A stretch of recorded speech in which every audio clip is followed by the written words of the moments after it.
Olá, na última fala eu abordei os temas da Paixão de Cristo, comparando com a Páscoa dos judeus.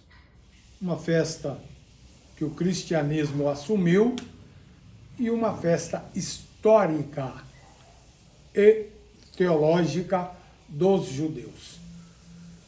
Nessa conversa eu trouxe o respaldo da ciência, falando de hematologia. Hoje eu quero continuar esse tema para completá-lo, levantando uma questão como título. A questão é: por que tinha que ser Jesus? Hoje eu falo de vida, sim, de biologia, sim, mas respaldado pela arqueologia, que é uma das ciências, é um ramo da ciência. O texto me deu muito trabalho para construir, por isso eu vou ler o texto. Então, peço sua atenção, porque eu vou ter que desviar meus olhos para o escrito do texto. E eu começo dizendo exatamente isto.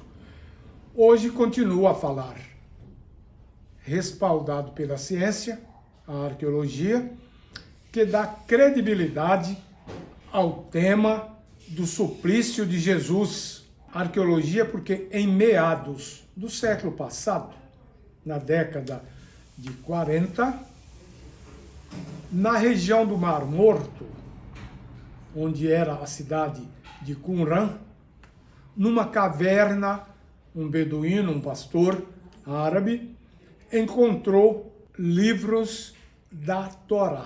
A Torá é a Bíblia da religião judaica. Esse material foi restaurado, está hoje em museus. A vantagem desse achado é que ali se encontrou o que os cristãos pregam e o que os judeus também pregam. Os judeus chamam o Velho Testamento, em geral, de a Torá, enquanto nós chamamos de Velho Testamento, e o que foi escrito depois de Jesus chamamos de Novo Testamento, formando um total chamado Bíblia. Esta semana estava se comemorando os suplícios de Jesus com o nome de Semana Santa. Agora, algumas questões precisam ser consideradas se quisermos achar sentido nessas comemorações. A primeira questão é: quem de fato é Jesus? A respeito de si mesmo, Jesus disse assim: antes que Abraão existisse, eu sou. Para nós, o sentido eu sou se limita ao fato de que eu sou uma pessoa, você me vê, quem está do seu lado também pode ser visto e você pode ser visto pelos outros. Entretanto, Jesus usa uma expressão que no hebraico significa: eu sou aquele que existe por si mesmo, aquele que sempre existiu, aquele que existe, aquele que existirá. Só de curiosidade, é bom a gente lembrar que nós não somos, nós estamos sendo. O mundo, a vida, é um grande palco onde nós figuramos, nós somos atores. E o ator só é ator enquanto está no palco. Quando ele sai, ele deixa de ser ator. Jesus não sai do palco, porque ele não é ator. Ele não entrou no palco, ele existia antes do palco. É por isso que ele diz: eu sou. E essa expressão, eu sou, que em hebraico é ego-emi, é a mesma expressão que foi dita a Moisés quando ele foi encarregado de libertar os judeus da escravidão do Egito. A pessoa que se apresentou a Moisés fez Moisés ficar estupefato e deu-lhe a ordem de libertar. Falou, mas quando eu chegar lá, o que é que eu vou dizer? Quem é que me deu essa ordem? E ele disse então, eu sou Egoeme, me mandou anunciar isto a vocês. É significativo que nestas palavras, Jesus está tomando a posição de uma divindade, do Deus. E é curioso, porque ele fez isto mais de uma vez, daqui a pouco eu vou falar o que foi que Jesus fez.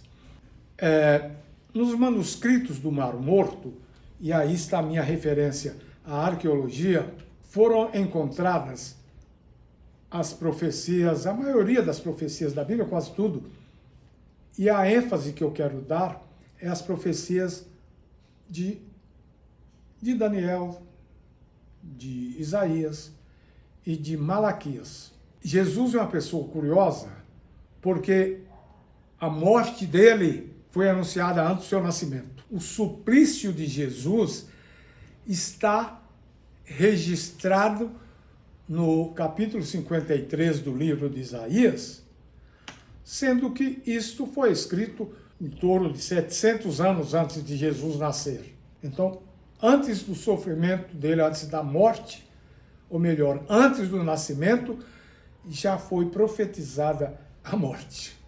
É o único caso que eu saiba. Desses textos, eu gostaria de chamar a atenção para o capítulo 9 do livro de Isaías, mais precisamente o verso 6. Nesse texto, Jesus é claramente chamado de Deus. O texto diz que ele é Deus forte, Pai da eternidade. Não há como negar, portanto, a sua natureza divina. E como falei, no capítulo 53 são descritos os sofrimentos que Jesus teria que passar.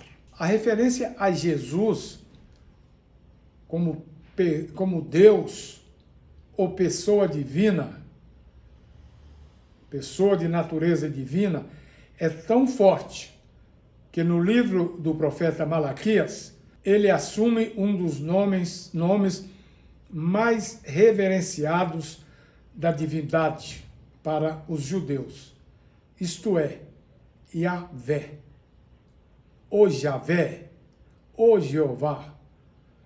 Todos esses nomes são arranjos literários que os filólogos, os linguísticos, fizeram para achar uma forma de pronunciar 4 consoantes, que era YW, HW. É impossível, mesmo para os hebreus, pronunciar esse nome. A história desse nome é muito interessante, porque ela tem a ver com a cultura deles e com uma neocultura que eles adquiriram. Na cultura dos judeus, dos hebreus, melhor dito, não se escreviam as vogais de uma palavra. Era passado oralmente de geração a geração. Acontece que, quando eles foram para a Síria como cativos, eles pararam de falar o hebraico, praticamente pararam. Quando eles voltaram de lá, eles estavam falando o aramaico. O aramaico, na verdade, até a época de Jesus, era o idioma dos judeus, não era o hebraico. Havia 7 variedades, 7 dialetos do hebraico. Jesus falava um deles, possivelmente falasse outros, já que ele esteve na Sidônia, esteve ali no litoral da Palestina. Ele falava o dialeto judaico. Eles não sabiam o que fazer com esse nome, que era um dos nomes da divindade. A divindade tem vários nomes, Adonai, Shaddai, El, Elion, Elohim, Elohá, são vários nomes. Mas esse nome, que tem a ver com o Deus poderoso, o Deus grandioso, misterioso, eles não sabiam pronunciar. Então, os linguistas, os filólogos, apanharam consoantes de um outro nome de Deus, que é Adonai, e enxertaram nas 4 letras, dando um nome pronunciável. O nome mais provável é Yahvé. Mas há quem fale Javé. Por exemplo, na Bíblia de Jerusalém, você vai encontrar Javé. Em outras Bíblias, como a tradução Almeida, você encontra Jeová. Desculpa, Almeida não. Na tradução brasileira, uma antiga versão. E na Bíblia Peshita, que é uma tradução do aramaico, toda vez que era para estar o tetragrama, está a palavra Yahvé. E o curioso disso é que, porque apanharam as consoantes, as vogais de Shaddai, melhor, de Adonai, porque Adonai significa Senhor, Deus Senhor. Então, nas traduções modernas, como as traduções de João Ferreira de Almeida, não aparece Yahvé, nem Javé, nem Jeová. Aparece Senhor, que está certo. Primeiro porque ele é Senhor. É Senhor Deus porque é Adonai. E é um nome pronunciável. Estava dizendo, e vou continuar, que a referência a Jesus como Jeová ou Yahvé é tão forte, é tão real, é tão marcante, que no livro do profeta Malaquias, ele assume um dos nomes mais reverenciados, como disse, da divindade. Ele faz isto ao dizer que naquele dia olharão para mim, Jeová, ou Javé, ou Yahvé, e verão aqueles que eles traspassaram. Isso está no capítulo 12 do profeta Zacarias. Agora veja só, quem é que foi traspassado? Jesus, aquele que no início se apresentou como Jeová, ou Yahvé, ou Javé. Aconteceu, eu estava falando que era o livro do profeta Zacarias, e eu quero especificar que é o capítulo 12, o verso 7. Ele diz que foi traspassado. E pode-se encontrar pelo menos outras 30 passagens paralelas em que Yahvé corresponde a Jesus Cristo. Você diria, mas Jesus não era homem? Sim, Jesus era homem. E Jesus é também Deus? Sim, também era Deus. Como é que alguém é homem e Deus? Nossa competência intelectual é muito pequena. Só para você ter uma ideia, você não sabe como é que você é um ser material e também é um ser material. Você é também uma abstração, porque você é o pensamento. O que você realmente é o que você pensa. Se você não sabe explicar a sua própria natureza, você iria ter competência intelectual para explicar a natureza de um ser divino? Então, respondendo essa primeira pergunta, quem é Jesus? Jesus é Deus, conforme os textos que mostrei na Bíblia, na mais absoluta acepção da palavra.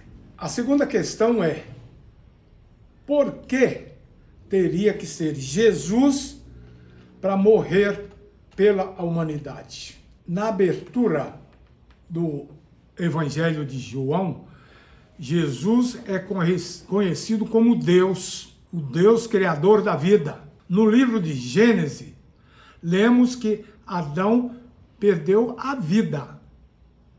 Isso está no capítulo 2, o verso 7. Em Efésios, capítulo 2, lemos que ele nos deu a vida. Entendemos assim por que teria que ser ele, pois aprendemos de Pasteur que só vida gera vida. Não era possível o homem reaver a vida senão na fonte, na origem da vida. Eu até mudaria essa preposição de dar para do. Não podia ser um anjo, o melhor dos anjos, o mais poderoso dos anjos. Não podia, porque anjo é uma criatura, como você, como eu, como todos nós. Tinha que ser alguém que seja o criador, como diz o Evangelho de João. Eu me deleito em repetir como começa esse Evangelho. Ele começa assim: no princípio era o verbo, ou a palavra, ou o logos. O logos estava com Deus. O logos era Deus. Isso porque a Bíblia começa chamando Deus de Elohim. Elohim é um substantivo plural. É uma palavra plural. É um substantivo composto. Então, Jesus estava com Deus porque ele não é uma divindade solitária. Mas não é o assunto. O que eu quero dizer é que só quem dera a vida lá no Éden, no capítulo 2, verso 7 do Gênesis, só aquele podia de novo dar a vida, como lemos no texto de Efésios. E nesse Evangelho de João, no verso 4, ele diz assim: nele estava a vida.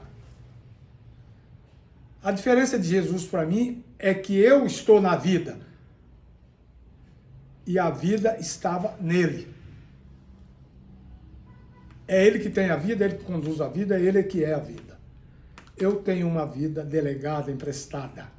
Nesse capítulo 2, verso 7, nós entendemos que Deus queria ter vida nesse planeta, por isso criou o homem.